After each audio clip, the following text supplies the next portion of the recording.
While most Americans were watching football or chatting around a backyard grill, American tanks, self-propelled Howitzers, and hundreds of other armored fighting vehicles were landing on the shores of northern Germany. After 8 years of do-nothing, reckless policies to prop up national security, the progressive one is using his final days in office to alienate allies like Israel and the Philippines and antagonized Russian President Vladimir Putin. Meanwhile, ISIS, North Korea, and Iran go untouched by Obama, and the U.S. porous border is like a welcome mat for every illegal immigrant and terrorist wishing to step through the wide open door to the United States. As we reported last week, over 3,500 troops from the 4th Infantry Division in Fort Carson, Colorado, will be deployed to operate the 87 tanks and 144 Bradley fighting vehicles.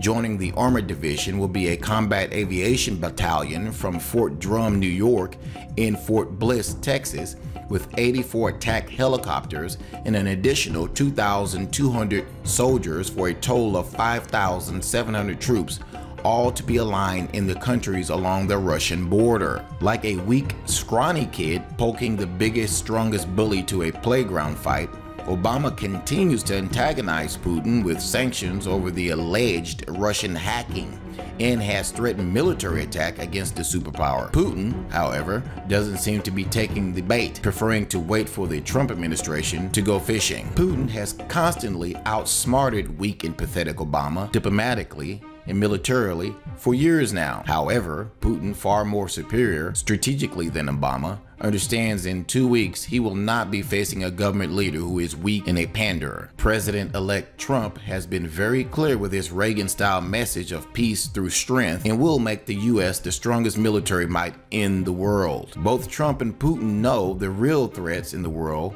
North Korea, Iran, ISIS, and China. Though Putin is leaving the door open with China should things go sour with the U.S. He seems to be more willing to work with the Trump administration in forming a new superpower alliance. He and Trump have been in communication with each other, and both have stated their willingness to work together. Yet, that hasn't stopped George Soros's puppet, Obama, from doing as much damage to national and world security in his last few lame duck weeks. With this latest move, it is apparent the anointed one is trying to create as much chaos as he possibly can before the door hits him in his ass on his way out. Operation Atlantic Resolve, as it is being called, is the newest phase in adding and keeping a U.S. armored brigade on the European NATO front, and will operate on a 9-month rotational basis. With its headquarters based in Germany, the brigade will first enter Poland and then disperse throughout 7 countries from Estonia to Bulgaria,